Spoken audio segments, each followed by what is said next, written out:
Hi hello అందరికి నమస్తే అండి. అందరు ఎలా ఉన్నారు? అందరు బాగుండాలి మనస్ఫూర్తిగా కోరుకుంటున్నాను. అలాగే ఈరోజు వచ్చేసి మటన్ కర్రీ అయితే తయారు చేసి చూపిస్తాను. సాల్ట్ అలాగే పసుపు ఈ రెండు వేసి అయితే మంచిగా క్లీన్ చేసుకోవాలి. ఇలా కడిగి పెట్టుకున్నాం కదా, ఇది ఈ నీరు అయితే మాత్రం బాగా నీట్గా బాగా పిండాలి.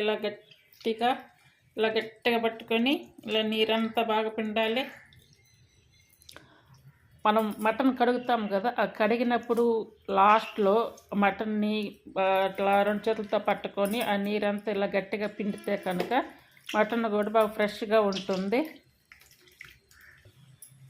ఇదంతా అయితే ఇలా కడిగి పెట్టుకున్నాం కదా, ఇప్పుడు కర్రీకి కావాల్సినటువంటి మసాలా అంతా కూడా తయారు చేసుకోవాలి. 3/4 కిలో మటన్కి ఆనియన్స్, పెద్ద సైజ్ ఆనియన్ అయితే ఒకటి తీసుకున్నా, అలాగే 2 చిన్న టమాటాలు ఇలా కట్ చేసుకోవాలి. ఇది నేను కుక్కర్లో అయితే చేస్తున్నాను. ఆయిల్ 3 టేబుల్ స్పూన్ల ఆయిల్ వేస్తున్నాను. జీరా, 2 రెమ్మల వరకు కరివేపాకు, 1 స్పూన్ వరకు అల్లం వెల్లుల్లి పేస్ట్. ఈ అల్లం వెల్లుల్లి పేస్ట్ పచ్చివాసన పోయే వరకు తీసుకోవాలి. 1/2 స్పూన్ వరకు పసుపు. ఇప్పుడు అంతా క్లీన్ చేసి పెట్టుకున్నటువంటి మటన్ వేసుకోవాలి. ఇదంతా కూడా బాగా కలుపుకోవాలి.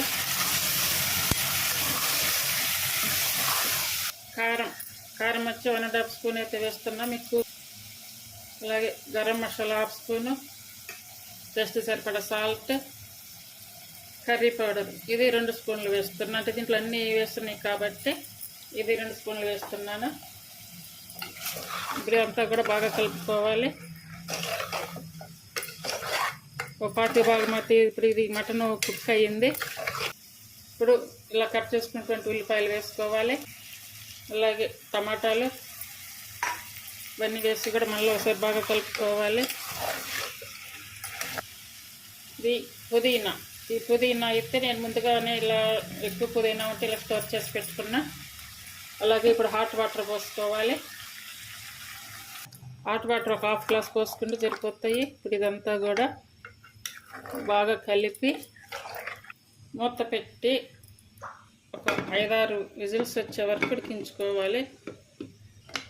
ఫస్ట్ విజిల్ వచ్చే వరకు ఫుల్ ఆన్ మీద పెట్టేసుకోవాలి. 4-5 విజిల్స్ అయితే సిమ్ మీద పెట్టుకోవాలి. చూడండి, ఇప్పుడైతే 5 విజిల్స్ వచ్చాయి. ఇప్పుడు స్టవ్ ఆపేసుకోవాలి. చూడండి కర్రీ ఎంత మంచిగా వచ్చిందో కదా.